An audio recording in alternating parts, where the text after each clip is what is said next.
Bonjour, dans cette vidéo nous allons donc vous montrer une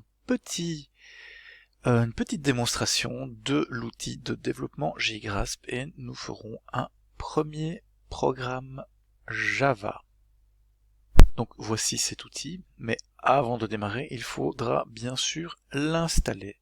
Alors vous trouverez sur Moodle, nous allons dans le cours d'algorithmique, il y a un répertoire qui s'appelle ressources et directives globales, où il y a deux liens plutôt, qui permettent d'installer cet outil. Alors la première chose à faire, c'est d'installer ce qu'on appelle le JDK. JDK pour Java Development Kit. Donc le JDK, c'est le Java Development Kit. C'est ce qui permet d'installer des programmes Java. Ce qui permet de faire fonctionner les programmes Java, c'est le JRE, le Java Runtime Environment. En fait, quand vous installez le JDK, vous avez directement le JRE qui est installé. Ce lien ici vous permet d'installer le JDK dans sa version 1.8. Alors vous allez voir qu'il y a différentes versions possibles. La 1.8 c'est une des versions installées à l'école, mais donc c'est une bonne raison d'installer celle-là, même si elle date un petit peu, mais c'est pas grave pour ce que nous avons à faire. Ensuite, quand vous aurez installé Java, installez JGrasp, et donc ici j'ai mis un lien vers un PDF pour comment installer, et j'ai mis le lien vers le site officiel de JGrasp. Une fois que vous aurez fait ça, vous pourrez lancer JGrasp. Alors JGrasp est un éditeur assez basique, nous l'utiliserons uniquement pendant quelques semaines pour vous familiariser à un éditeur relativement simple. Ceux qui ont déjà programmé peuvent utiliser un éditeur un peu plus compliqué tel que Eclipse ou IntelliJ. Mais ceux qui n'ont jamais programmé, nous vous conseillons donc de rester avec JGrasp. Alors JGrasp, donc nous allons créer un premier programme. Pour créer un premier programme, nous allons faire d'abord créer un nouveau fichier de type Java. Vous voyez, ici il vous ouvre un fichier, il ne vous met rien du tout. Alors, dans un premier temps, vous allez voir qu'il y a pas mal de choses à mettre dans votre programme que vous ne comprendrez pas, c'est normal. La plupart de ces choses seront expliquées au cours de APU, donc en analyse et programmation orientée objet.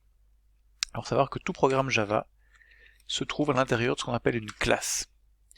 Et donc, on va dire que c'est une classe que tout le monde peut lancer, et on va lui donner un nom. On va l'appeler, par exemple, bonjour. Alors, ensuite, bonjour. Donc voilà. Ensuite, ce qu'il faut savoir, c'est qu'en Java, il y a pas mal d'emballage qui est fait, comme j'ai dit, et en fait, on a un système de poupées russes, c'est-à-dire qu'il y a des choses qui s'emboîtent les unes dans les autres. C'est le cas de tous les langages de programmation. Et pour savoir qu'est-ce qui est dans quoi, en fait, il y a des délimiteurs, qui sont les accolades, qui sont ouvrantes ici, et fermantes. Et on voit que si on survole, on a l'entrée et la sortie, enfin le début et la fin. Bon, ici j'ai un petit peu agrandi ma font, et donc nous avons ici quelque chose qui s'appelle bonjour, qui ne fait encore rien, vous voyez. Alors, tout programme commence par un endroit spécifique. Alors, ici, en Java, ça s'appelle le main.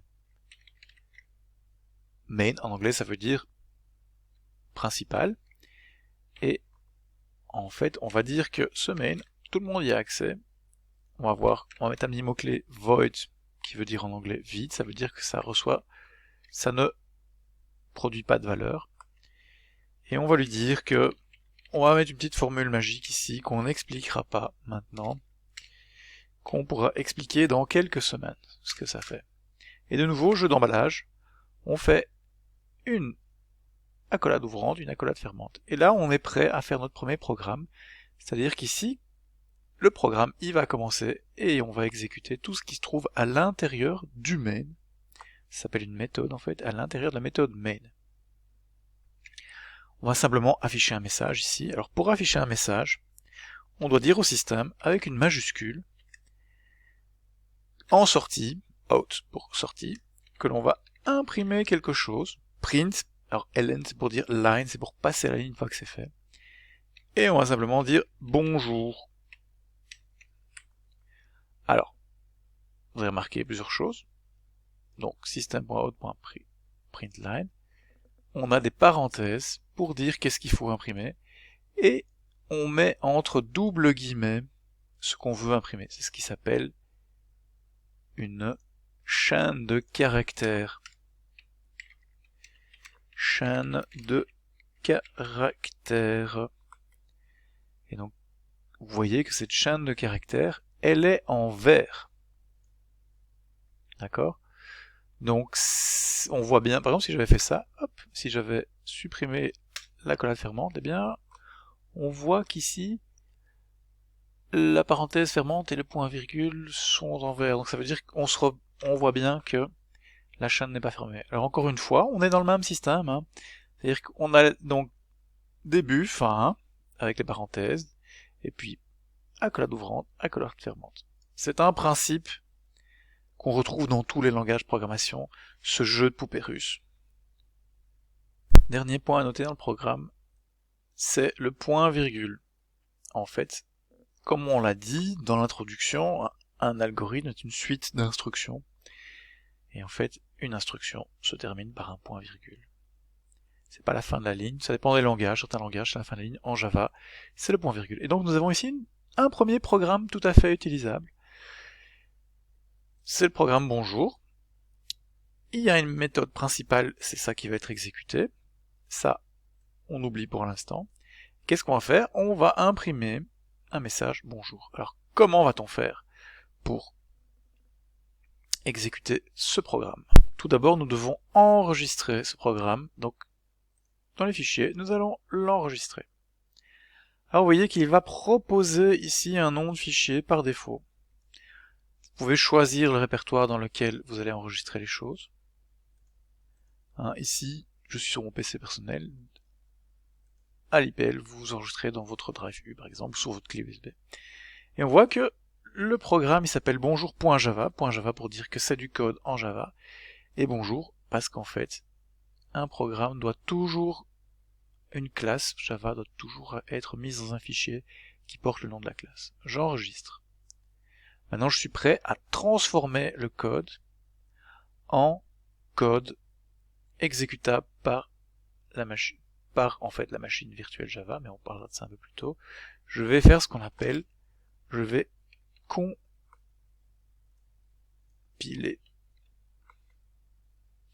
Donc je vais transformer en du langage compréhensible par la machine. Pour ça, je vais mettre sur le plus, on va compile file. Je fais ça, et j'ai un petit message ici, operation complete, tout s'est bien passé. Je peux maintenant exécuter le programme. Ah, qu'est-ce qu'il nous fait? Nommer une méthode. Alors j'ai oublié un petit mot magique. Statique. Alors, encore une fois, ça vous comprendrez un peu plus tard. Pourquoi? Je dois recompiler. Tout va bien. J'exécute. Et voilà, il m'a écrit bonjour. On va s'arrêter là pour cette vidéo. Dans la vidéo suivante, je vais un peu vous parler des erreurs. Car on en fait tous. Et comment un petit peu se régler les erreurs qui traînent. Alors je me rends compte que j'ai peut-être été un peu vite pour l'exécuter. Donc il y a un petit bonhomme qui court. Si vous mettez dessus, en fait, il vous dit rien, mais court, ça veut, en anglais c'est run. Run, c'est exécuter le programme. Voilà, vous pouvez répéter ça autant de fois que vous voulez.